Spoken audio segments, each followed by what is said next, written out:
Olá, gente boa, meus santos e minhas santas. Celebramos hoje o 26º domingo do tempo comum. A liturgia deste domingo celebra justamente essa ação universal de Deus. Ele quer salvar a todos, estar presente em todos os povos, culturas e religiões.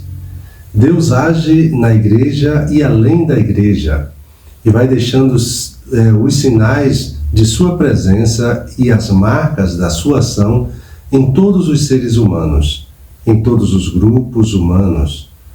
Não podemos nos fechar e também não querer enxergar o que existe de bom fora da nossa comunidade. A celebração de hoje é, na verdade, um convite para o ecumenismo, o diálogo, a colaboração com todos os que procuram o bem, a justiça, a paz, um mundo mais humano. É também um apelo a renunciarmos a tudo que possa atrapalhar a ação de Deus em nós e também nos outros. Dois temas aparecem nos textos bíblicos de hoje.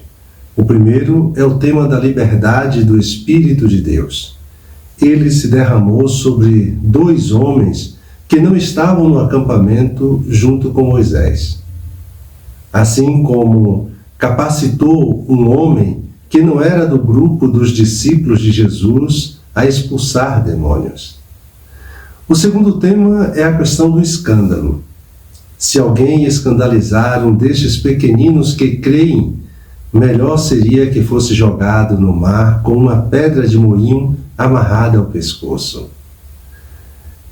Devido ao contexto em que estamos vivendo, seja no campo da igreja, seja no campo da sociedade como um todo, trataremos do segundo tema, a questão do escândalo. No sentido bíblico, escândalo é toda atitude minha que leva então a uma pessoa a perder a fé. Nosso mundo está cheio de escândalos, de modo que eles deixaram de ser então exceção e passaram a ser regra. Tornaram-se tão comuns, tão habituais, que já não nos escandalizamos. Os escândalos mais comuns se referem ao desvio de dinheiro, corrupção de políticos e de empresários, de venda de sentenças por alguns juízes, de assédio moral ou sexual no mundo do trabalho, de adultério e de separação de casais, famosos ou não. No campo religioso, os escândalos costumam girar em torno do enriquecimento de pastores evangélicos, da ostentação de alguns padres e bispos católicos que vivem como príncipes e da problemática sexual. Tanto no campo evangélico quanto no campo católico, pipocam escândalos de pedofilia ou de vida sexual promíscua. O problema do escândalo, que provoca a perda da fé mencionada por Jesus no Evangelho, foi retratada justamente no filme Spotlight. Segredos Revelados, que é um filme de 2015. Um homem adulto, abusado por um padre quando ainda era criança, diz a um jornalista que investiga abusos sexuais na Igreja dos Estados Unidos. Eles, padres abusadores, não roubam apenas a nossa inocência, roubam também a nossa fé, dizia este homem. Para Jesus, uma atitude minha, consciente e proposital, que leva uma pessoa a perder a fé, equivale à minha condenação diante de Deus. Melhor seria que fosse jogado no mar com uma pedra de moinho amarrada ao pescoço. Embora muitos escapem da justiça terrena, ninguém escapará do momento do julgamento divino, onde se confrontará tanto com o Filho: tudo o que fizeste a um desses pequeninos foi a mim que o fizeste, quanto com o Pai, o qual não deseja que nenhum desses pequeninos se perca. A atitude de conscientização, é importante lembrarmos de que tanto o Papa Bento XVI quanto atualmente o Papa Francisco estabeleceram para a nossa Igreja tolerância zero com padres ou bispos abusadores de menores. Eles devem ser imediatamente suspensos de suas funções, investigados e entregues à justiça comum. Caso venha a ser comprovado que cometeram crime. Portanto, o tempo de acobertamento de crimes sexuais em nossa Igreja acabou. Há uma outra face do escândalo que precisa também ser despertada em nós. Escândalos que não nos escandalizam. A fome não nos escandaliza. As desigualdades sociais e a violência gerada por elas não nos escandalizam. O enriquecimento de certos empresários às custas de salários miseráveis pagos aos seus empregados não nos escandaliza. As queimadas propositais, o desmatamento da Amazônia e a destruição do Pantanal para a expansão da agropecuária não nos escandalizam.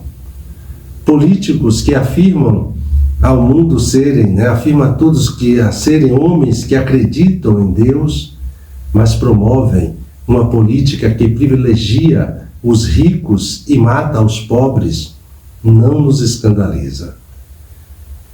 E por que esses escândalos não nos escandalizam?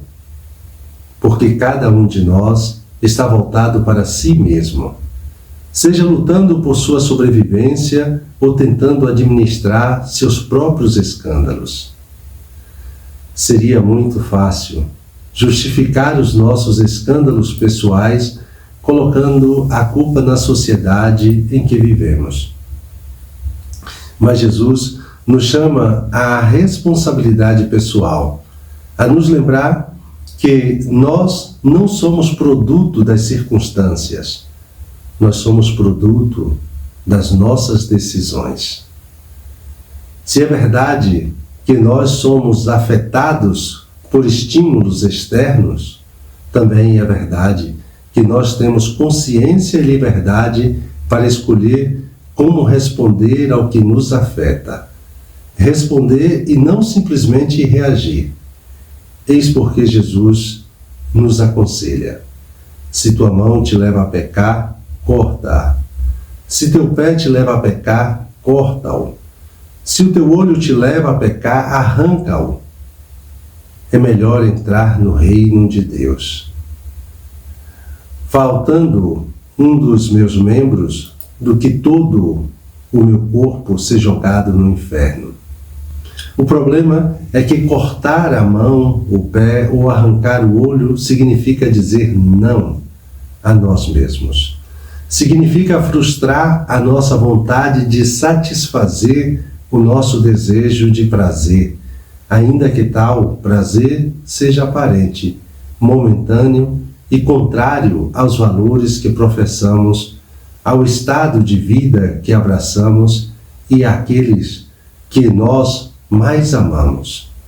Desse modo, nós deixamos de ouvir nossa consciência e substituímos nossa responsabilidade pelo viver o momento presente, pelo delegar às nossas emoções e aos nossos instintos a direção da nossa vida. Assim, ao não querer perder a oportunidade de um prazer ou de um benefício, ainda que aparente ou obtido mediante a traição, a corrupção ou prejudicando alguém, nós perdemos a nossa alma diante de Deus. Permita que o Evangelho de hoje questione nossa vida. Com o que você se escandaliza? Com o que você não mais se escandaliza? Quais são os seus escândalos pessoais? Quais são aqueles pecados que você trata como se fossem seus bichinhos de estimação, os quais você pensa que controla e não se dá conta de que eles estão comprometendo a sua salvação diante de Deus? Qual decisão você precisa tomar para salvar a sua vida diante de Deus? Será que alguma atitude sua está levando alguém a perder a fé em Deus ou na igreja, ou quem sabe, no próprio ser humano? Jesus convida você a fazer uso da sua consciência e da sua liberdade, para colocar em ordem os seus afetos, tomar as decisões que são necessárias, fazer os cortes que são precisos, ao invés de permitir que seus afetos desordenados joguem você por inteiro no inferno do qual você não conseguirá mais sair. A vida é decisão e nós precisamos decidir. Caminhar atrás dele, ou seja, de Jesus, que é vida. Perder a vida por ele é salvá-la. Procurar salvá-la por falta de entrega é perdê-la. A vida sendo dom e amor, só é vida enquanto é doada no amor ao Pai e aos irmãos. E dando continuidade ao nosso momento de oração, me coloco em oração na presença de Deus como de costume. Recolho-me imaginando o lugar. É ali na casa de Pedro, em Cafarnaum, onde Jesus está com seus discípulos e os ensina. Depois eu peço aquilo que quero. Peço a Jesus que todo o desejar, querer, entender e agir seja no seu nome, ordenado somente ao louvor e serviço do Pai. E buscando tirar proveito da oração, vejo, escuto e observo as pessoas, quem são, o que fazem, o que dizem também. Um santo e abençoado domingo para todos e todas.